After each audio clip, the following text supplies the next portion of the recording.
Objective 1. Grade 8 student should be able to. The student will demonstrate an understanding of the nature of science. Through scientific investigations, you should be able to demonstrate an understanding of the nature of science. What is the nature of science? The nature of science is just a way of looking at the world around us.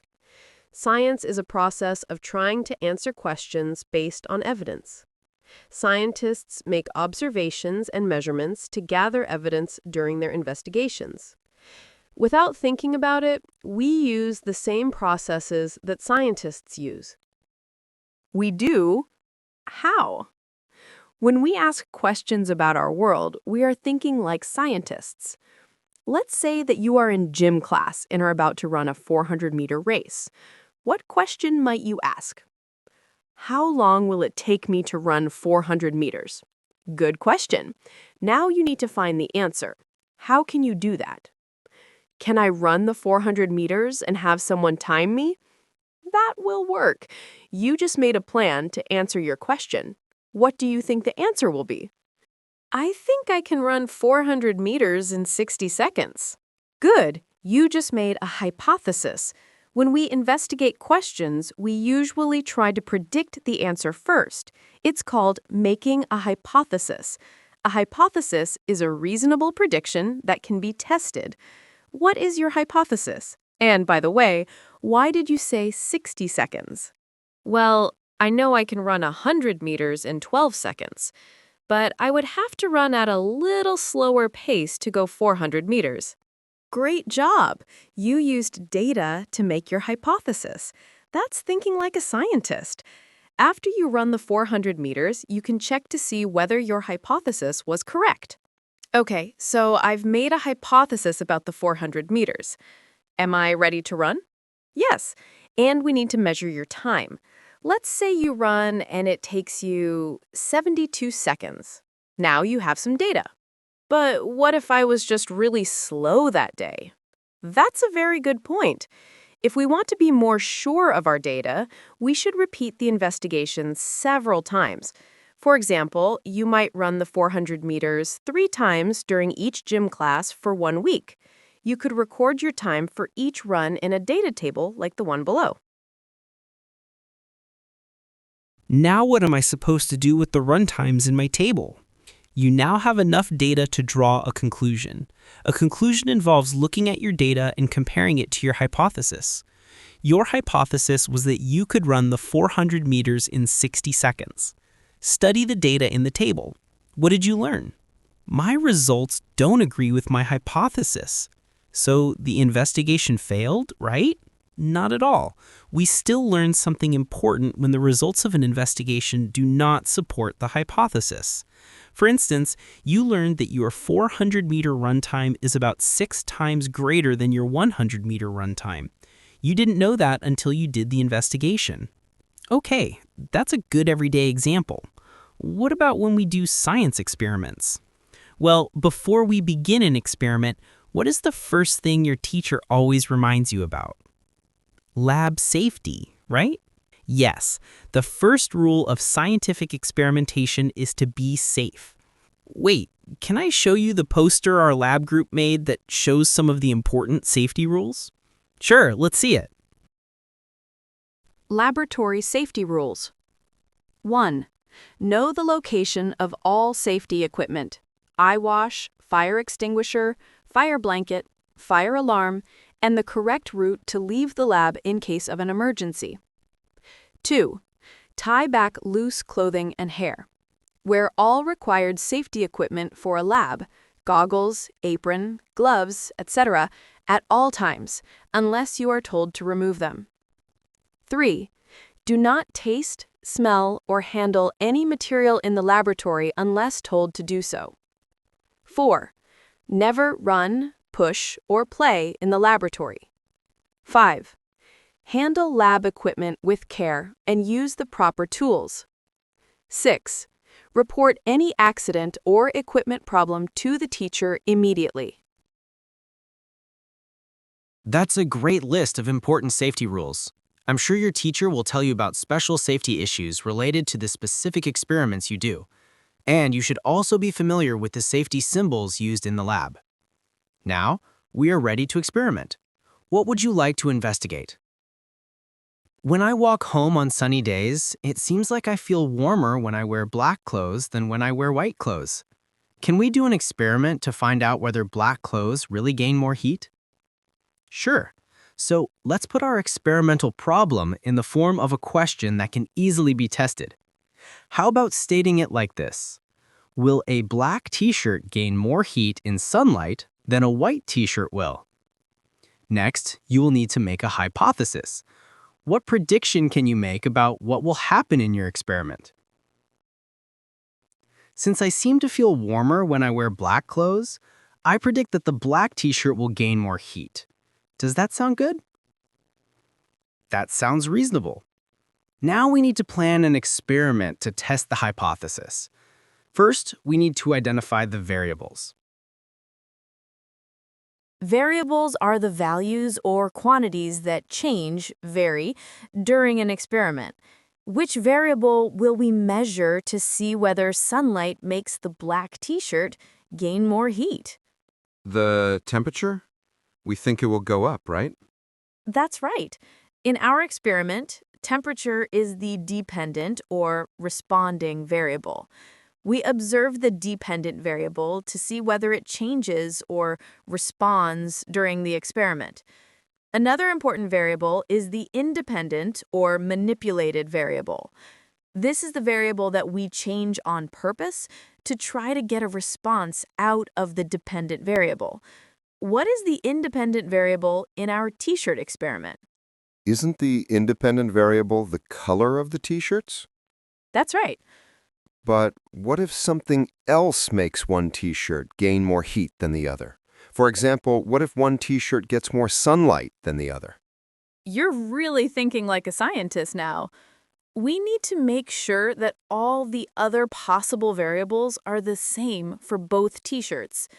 The other variables are called controlled variables, or constants, because we want to keep them the same, controlled, for both t-shirts.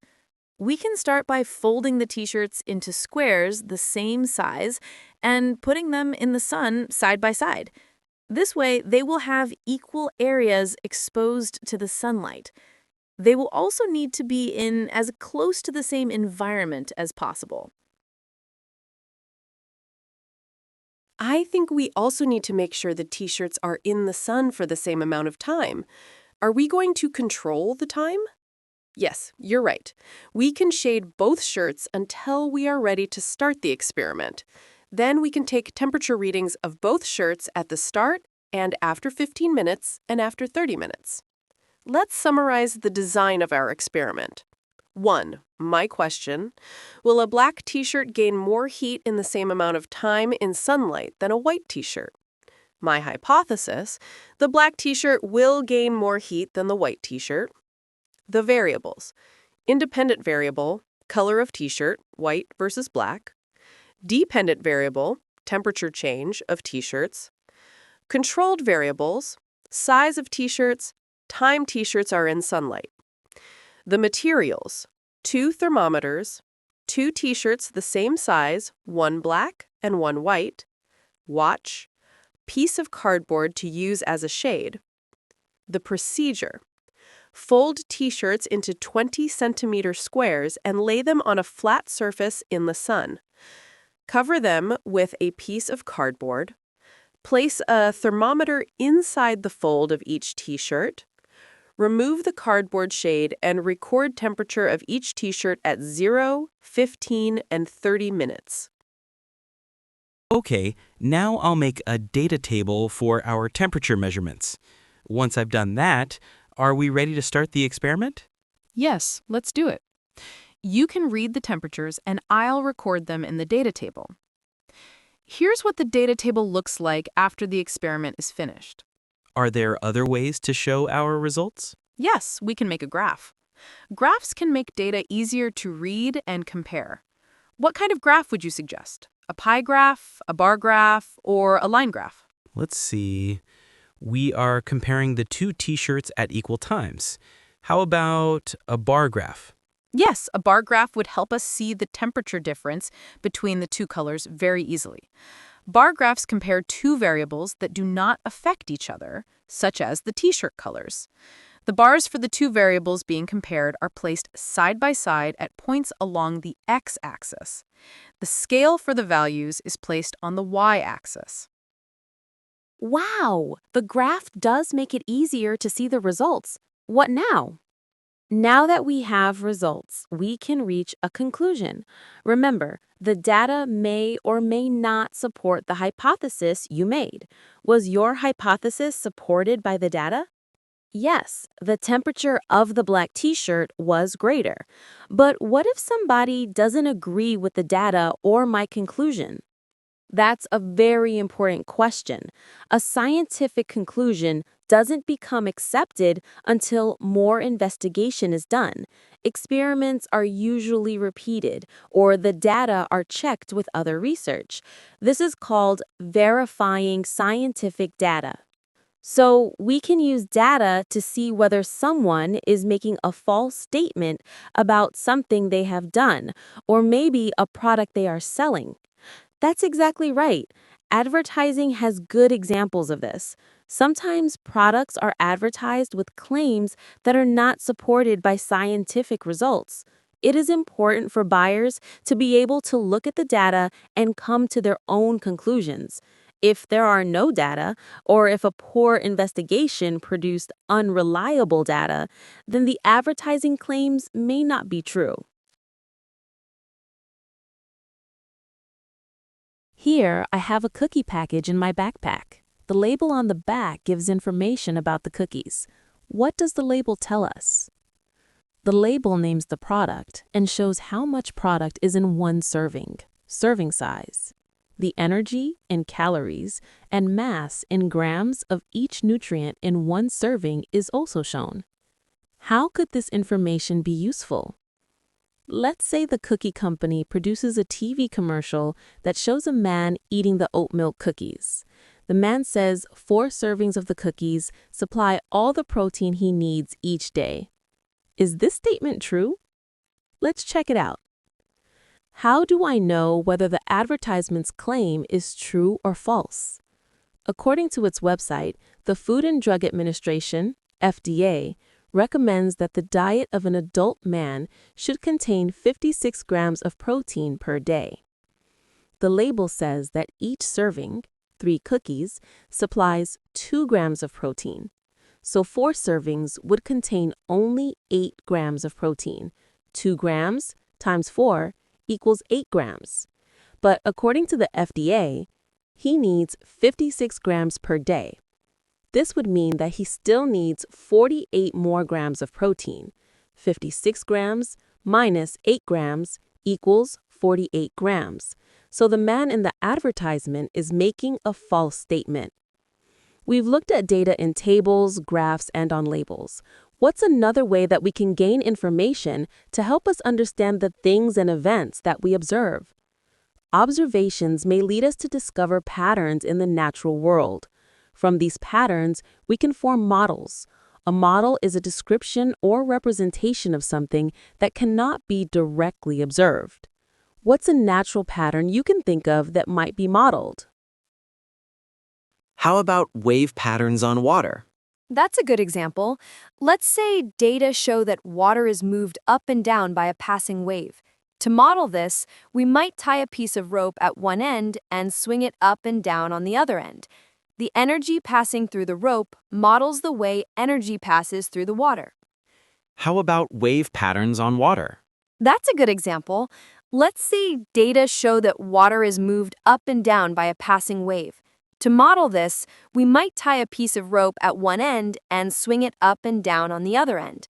The energy passing through the rope models the way energy passes through the water.